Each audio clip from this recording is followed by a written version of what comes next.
Got a bit of a different shoot today. I'll be shooting a...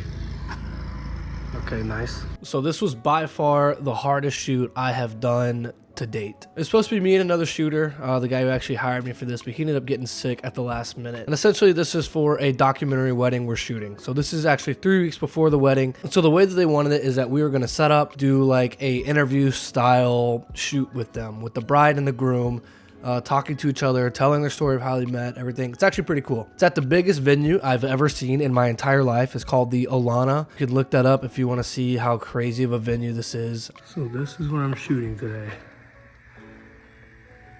It's kind of nerve-wracking. I just don't feel like I'm going to do it justice. This looks amazing. All right, so the very first thing I want to do is obviously walk around, figure out where I even want to position him in the angle of the camera. So obviously we have all these windows here. The only problem is with it being winter and stuff, the sunlight moves pretty quick. So I do like these books right here. I kind of like this hallway, but obviously that lighting's orange. I doubt I'll be able to turn those off. I might be able to turn these off. So what we want to do is a straight on shot, and then we want to do like a tight side angle. So we do have a few options. This staircase is also extremely unique, but he basically left it up to my discretion. I feel like in here it's kind of hard to go wrong, but I'm gonna start walking around my camera, figuring out what I think the best angle is. So it turns out these doors close, so that's really good. Now I don't have to worry about that lighting, people walking through, noise, all of that. So that's really nice. I think what I'm gonna settle on is having a straight on shot. This was requested by the client. So we're gonna have a straight on shot here. This is gonna be for the groom, and then there'll be a second location for the bride, but this is where he's gonna sit. But I think I'm gonna have the 600X here. I think with the reflector, and then I'm gonna put my silk right here.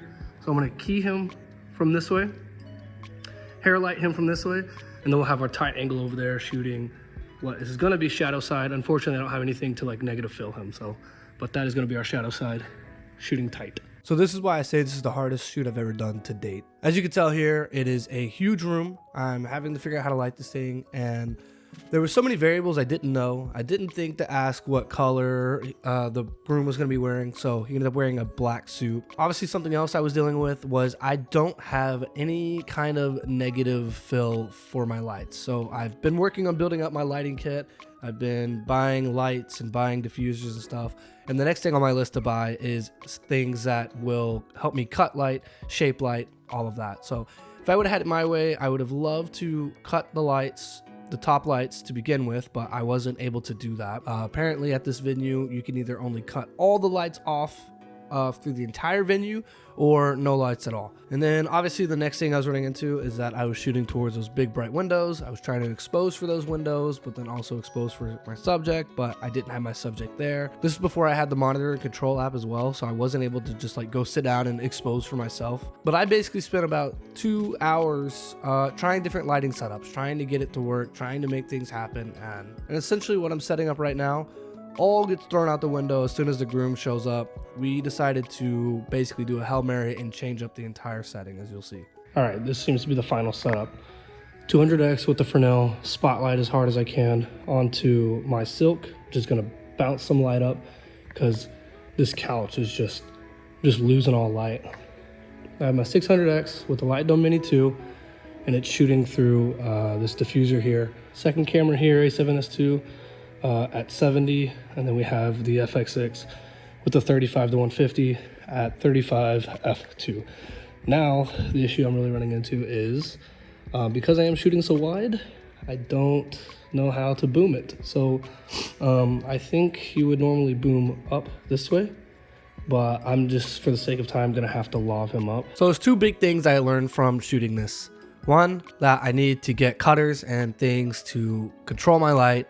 And two, I don't need to be so nitpicky on my setups. I spent roughly 2 to 3 hours setting up, and thankfully with this shoot, I had the luxury to do that, but that's not the case with a lot of shoots. And so for the most part, most of the scenes that I had set up previously were good.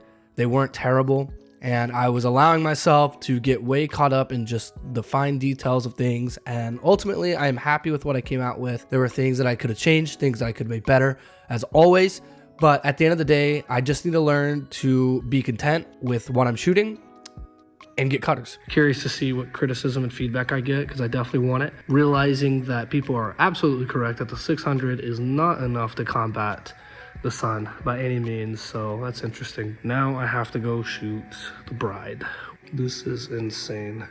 It's a 2-story Chanel closet, so that's what we're gonna shoot into. This is my framing. I think I'm gonna use these doors here, some leading lines, make it a little interesting. I've got to figure out how to get rid of those orange lights. They don't look orange on my phone, but they are orange. So a bit of a predicament. Apparently all the lights in the building are controlled on one switch, so I can't just turn these off. So her setup was a whole lot easier. This is something I'm way more comfortable in, doing these like more controlled lighting areas. There's no windows. The only thing I was having to combat was these light bulbs. But what I ended up doing was just unscrewing all of them and setting them off to the side. Screwed them back in whenever the shoot was done. But yeah, this is the stuff that I am way more comfortable on. And with this one, I decided to go ahead and get a little creative with these barn doors on the 600. So I basically ended up shaping the light to be kind of like a line that kind of led to her. But the other issue I was running into is, as you can see, all these doors are reflective. Everything in here is reflective. It's also see-through.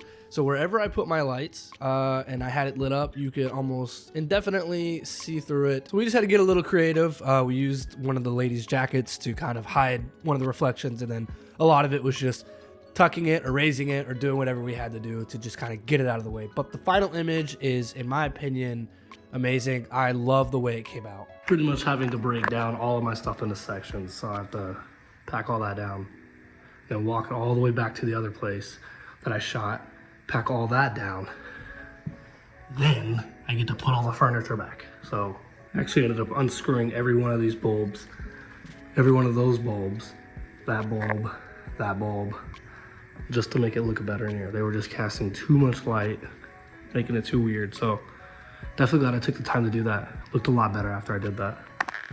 Now I gotta put all of this back.